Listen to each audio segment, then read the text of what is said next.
स्वामी चरित्र सारामृत अध्याय 20। अक्कलकोटमध्ये स्वामींच्या चरणी अनेक भक्तांची गर्दी होत असे। कोणी त्यांचे दर्शन घेऊन तृप्त होत, कोणी प्रश्न विचारून समाधानी पावत, तर कोणी आपल्या दुःखांपासून मुक्ती मिळवत असे। एका दिवशी एक विद्वान ब्राह्मण स्वामींच्या दर्शनाला आले। त्यांना स्वतःच्या शास्त्रज्ञानाचा प्रचंड अभिमान होता। त्यांनी स्वामींना नमस्कार केला, पण मनात विचार केला, हे स्वामी काही साधे साधू आहेत, माझ्यासारखे शास्त्रवेत्ते नाहीत। स्वामी सर्वज्ञ होते।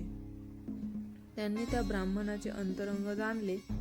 स्वामींनी त्याला हसत म्हणाले, अरे, ज्ञानाचा गर्व हा सर्वात मोठा अडथळा आहे। खरी विद्या तीच जी अहंकार नष्ट करून भक्तिभाव वाढवते। हे ऐकून ब्राह्मण चकित झाला। स्वामींनी पुढे सांगितले, शास्त्र वाचन करून अहंकार वाढवायचा नाही। भगवंताची कृपा मिळवण्यासाठी नम्रता, श्रद्धा व भक्ती लागते।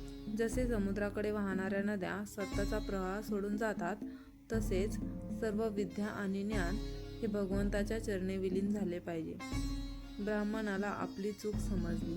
त्याने स्वामींच्या चरणी डोके ठेवून प्रार्थना केली, स्वामी, माझा अभिमान मोडून मला खरी भक्ती द्या। स्वामींनी त्याला आशीर्वाद दिला। त्या दिवसापासून तो ब्राह्मण अहंकार विसरून भक्तिभावाने स्वामींची सेवा करू लागला।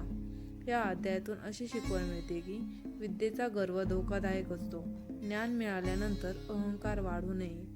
खरी विद्या तीच जी नम्रता शिकवते। स्वामींची कृपा अहंकारी माणसालाही दयाळूपणे योग्य मार्गावरती आणते। भक्तिभाव श्रेष्ठ। शास्त्रज्ञान, कीर्ती किंवा संपत्तीपेक्षा भक्तिभाव महत्त्वाचा आहे। या अध्यायात मुख्यतः अहंकाराचा नाश व भक्तिभावाचा उदय हा संदेश दिलेला आहे।